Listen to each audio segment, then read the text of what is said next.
Last month we talked with Bryan Kemper, who organizes this day of silent solidarity with the unborn among youth around the country. And we actually had him on the show the day before the event was taking place, or the day of it or something. He wasn't supposed to be talking, but of course, trying to get Bryan to quit talking would be like trying to get, well, I don't know, me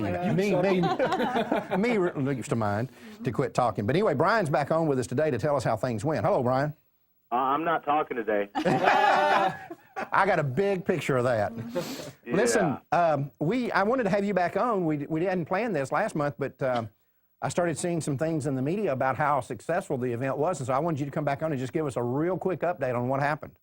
Well, within a few days of the event, we heard back from kids that are involved and girls that were ministered to, and as of right now, we know of 56 babies that were saved that day alone, and 3 girls that gave their lives to Christ that day. Wow, that's awesome. Refresh everybody's memory that maybe they didn't see the show last month about what this event is. Basically, it's mostly youth, high school and college kids, who take a vow of silence for a day to be in solidarity with the children that die from abortion every day. Right. And anytime anyone tries to talk to them, they hand them a pro-life flyer.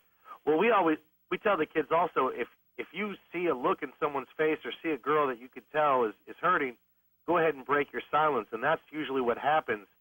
And there was a kid from a Baptist college. He knew he wasn't going to reach as many people on his school, so he went to the mall, and he talked to a group of girls, 3 girls that had abortions scheduled.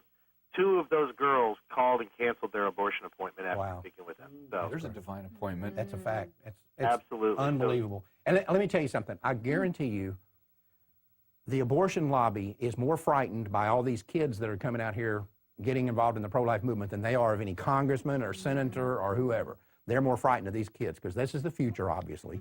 And these kids are on fire, and the pro-aborts are openly stating we can't get pro-choice people on these campuses. It is unbelievable. And the thing about young people, once they're committed to something, they're committed. Their own. And you can't fool young people. Once they know what's really going down and their eyes come open to something like this, these young people are going to be just on fire for life. Absolutely. And I'll tell you, not to correct you, but they're not the future.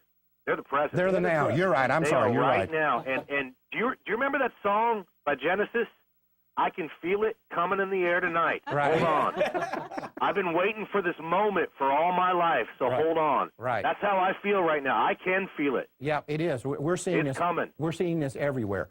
And Bryan, that is something we just try to emphasize so much, and you emphasize again, and people do need to remember that the young people are not the future of this nation. They are the nation. They're the right now. And they're the leaders right now. Young Solomon. You come to the March for Life, and you watch what these young people are going to be doing at the inauguration at the March for Life this year. Oh, I'm going to love that. It took a teenager, a young David, to bring down Goliath. Right, that's right. Oh, my goodness. Hey, Bryan, when you talk about kids like this, one thing I always talk about, and people say, well, what can children really do, and, teenagers and so forth. Have y'all ever heard of the person who invented television, the system that we use for television in the United States? He was a 16-year-old boy. No kidding. A 16-year-old boy. Oh, I believe it. Yeah. I 100% believe that. Yeah. I used to know his name. I forgot. I studied about him a long time ago. But he actually invented the system that we use in the United States for television. He was 16 years old. Do you know why that is, Mark?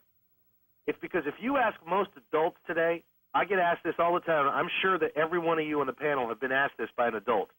Do you really think we can win this? Yeah, most of them say no. Do you really think we can win this? You ask a kid, and he doesn't ask that question. He says, when are we going to win this? Right. Yeah. We are going to win. Kids still have that belief. Kids still believe that their God is bigger than abortion. Yeah, that's right. And even in the civil rights thing, a lot of people look at Martin Luther King and all these others, but if you really watch the documentary, there's an Eyes on the Prize video series about the civil rights movement.